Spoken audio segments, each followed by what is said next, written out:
Assalamualaikum warahmatullahi wabarakatuh. Nama saya Ali Husni Majid. Di sini saya akan mempresentasikan penelitian yang berjudul Perancangan Desain User Interface dan User Experience pada aplikasi Employee Self-Service menggunakan metode Design Thinking. Latar belakang dari penelitian ini adalah di mana pada saat pandemi COVID-19 yang menimpa sebagian besar di seluruh dunia telah merugikan beberapa sektor. Salah satunya adalah di sektor ekonomi dan bisnis, di mana banyak perusahaan yang mengharuskan mempekerjakan karyawannya di rumah.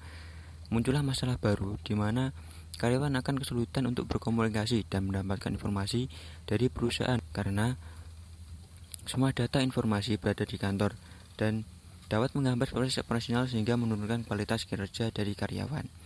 Oleh karena itu, sebuah perusahaan hendaknya menggunakan platform Employee Self-Service atau ESS yang diintegrasikan dalam menunjang informasi atau info operasional perusahaan secara digital dan dapat diakses secara fleksibel. Dalam platform ESS tersedia banyak fitur, contohnya absensi, mengetahui slip gaji, mengajukan cuti, mengajukan reimburse, mengajukan kerja lembur, dan proses administrasi lainnya. Dengan banyaknya fitur yang tersedia, masih banyak aplikasi yang tidak memperhatikan visual dan pengalaman dari pengguna. Seperti apakah pengguna baru nantinya akan kebingungan setelah pertama kali menggunakan aplikasi tersebut, atau apakah segala kebutuhan sudah terpenuhi ataupun tersedia dalam aplikasi tersebut. Oleh karena itu, penelitian ini diharapkan dapat menjadi bahan pembelajaran dan dapat menghasilkan desain user interface yang baik dan dapat meningkatkan efisiensi kerja pengguna baru atau karyawan. Dari latar belakang tadi dapat dirumuskan masalah, yaitu bagaimana cara membuat user interface dan user experience untuk aplikasi Employee Self-Service atau ESS menggunakan metode Design Thinking, dan bagaimana membuat user interface yang sesuai dengan usability pengguna. Kemudian batasan masalah dari penelitian ini nantinya adalah interview dilakukan pada orang yang sedang melakukan kegiatan work from home dan mengambil data feedback dari pengguna di App Store atau Play Store. Kemudian untuk proses perancangan user interface dan user experience menggunakan metode Design Thinking, karena metode ini lebih sering mengidentifikasi solusi sehingga lebih mudah menemukan kegagalan. Tujuan dari penelitian ini adalah untuk menghasilkan rancangan user interface dan user experience pada aplikasi ESS menggunakan metode Design Thinking dan juga dapat menghasilkan user interface yang sesuai dengan usability pengguna. Kemudian manfaat dari penelitian ini bagi penulis adalah sebagai sarana untuk menerapkan pengetahuan dan diperoleh selama studi, khususnya pada perancangan sistem seputar UI UX designer. Manfaat kedua bagi instansi terkait adalah sebagai masukan atau bahan evaluasi agar dapat merancang sistem Employee Self-Service atau ESS yang lebih baik dan lebih ramah pengguna. Kemudian manfaat ketiga bagi Universitas Semarang adalah bisa dijadikan sebagai referensi di perpustakaan fakultas untuk mahasiswa yang terkait tentang perancangan user interface dan UI UX design. Kemudian untuk tinjauan pustaka dari penelitian ini adalah yang pertama, penelitian yang berjudul Perancangan Desain User Interface dan User Experience pada aplikasi Yakat menggunakan metode User Centered Design pada Universitas Islam Negeri Sunan Ampel Surabaya yang ditulis oleh Ahmad Iqbal Yunus. Aplikasi Yakat merupakan aplikasi sistem informasi akademik berbasis web dengan tujuan memberikan informasi seputar akademik kepada mahasiswa. Karena pengunjungnya semakin bertambah dan informasi yang disediakan kurang lengkap, akhirnya penulis memutuskan untuk redesign atau mendesain ulang interface dan fitur yang ada di dalam aplikasi. Tujuan pustaka yang kedua berjudul Evaluasi dan Perancangan User Interface untuk meningkatkan user experience menggunakan metode Human Centered Design dan Heuristic Evaluation pada aplikasi Easy School yang ditulis oleh Ikrimah Noha Arifin, Herman Tole, dan Retno Indah Rohmawati. Aplikasi ini adalah aplikasi yang ditujukan untuk orang tua peserta didik untuk mengontrol aktivitas peserta didik di sekolah. Penulis melakukan penelitian dan evaluasi untuk mengetahui tingkat keberhasilan UX yang diterapkan agar memenuhi kebutuhan dan kepuasan pengguna. Tujuan pustaka yang ketiga berjudul Perancangan User Experience Aplikasi Pemesanan Catering Sekolah dengan menggunakan metode Human Centered Design yang ditulis oleh RP Hero Wijaya, Herman Tole, dan Hanifah Muslimah Az-Zahra. Penulis memutuskan untuk merancang aplikasi pemesanan catering ini karena beberapa siswa yang berlangganan catering tidak menghabiskan makanan siangnya dikarenakan tidak menyukai beberapa makanan dalam paket menu dan membuat beberapa siswa menjadi lesu saat kegiatan belajar. Kemudian tinjauan pustaka yang keempat berjudul Permodelan User Interface dan User Experience menggunakan Design Thinking yang ditulis oleh Berli Valendito. Di sini penulis memutuskan untuk menganalisa user interface dan user experience dari aplikasi penerjemah untuk konversi huruf Latin menjadi aksara Jawa karena untuk mengukur tingkat usability apakah layak digunakan oleh pengguna baru atau tidak. Tujuan pustaka yang kelima berjudul Perancangan Desain User Interface pada aplikasi portal perusahaan berbasis mobil yang ditulis oleh Octavianus Pabubung.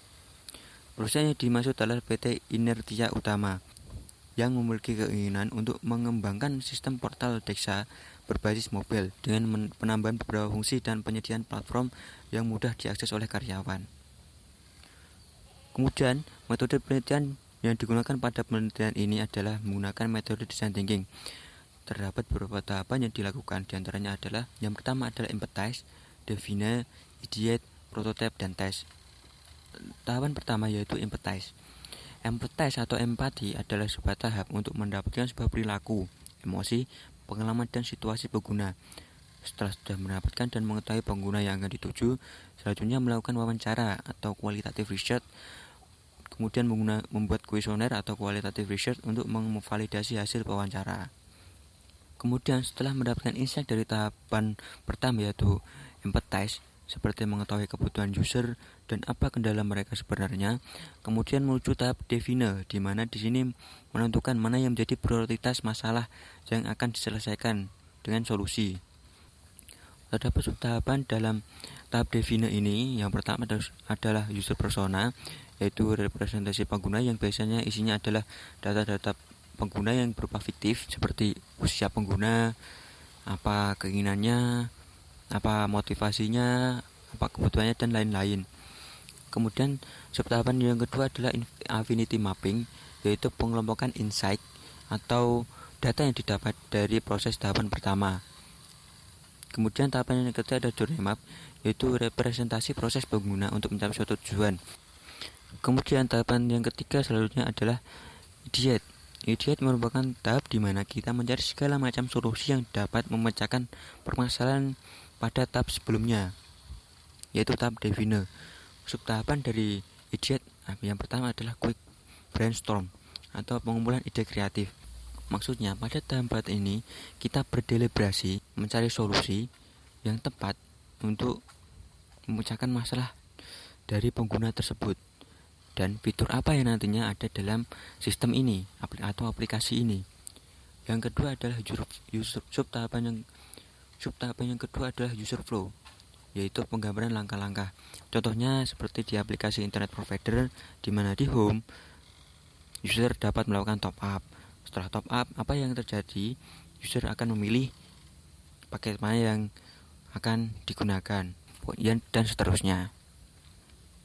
Kemudian information architecture, yaitu representasi visual dan struktur sistem. Seperti contoh lagi internet provider, di home tersebut menampilkan informasi paket yang kemudian terdapat informasi poin kalau ada reward poinnya.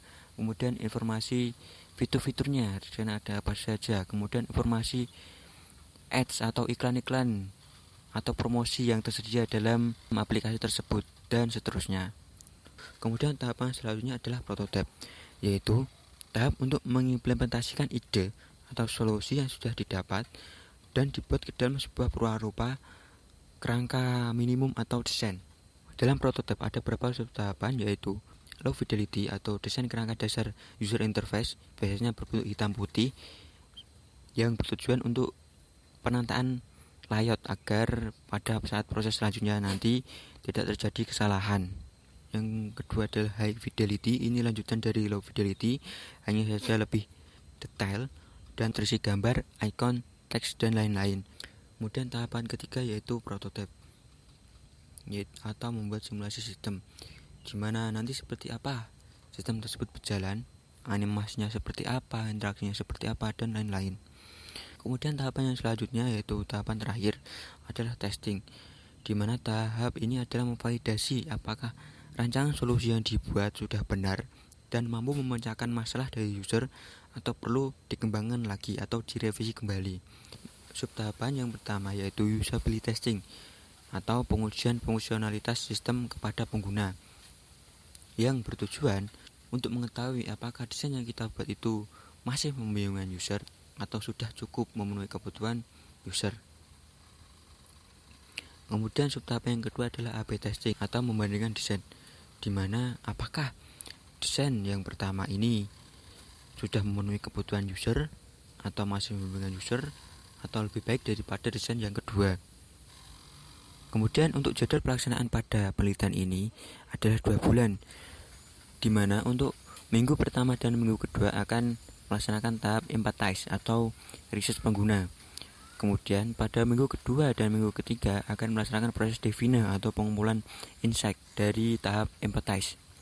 Kemudian pada minggu keempat bulan Juli sampai awal minggu bulan Agustus akan melaksanakan tahap ideate, yaitu pengumpulan ide.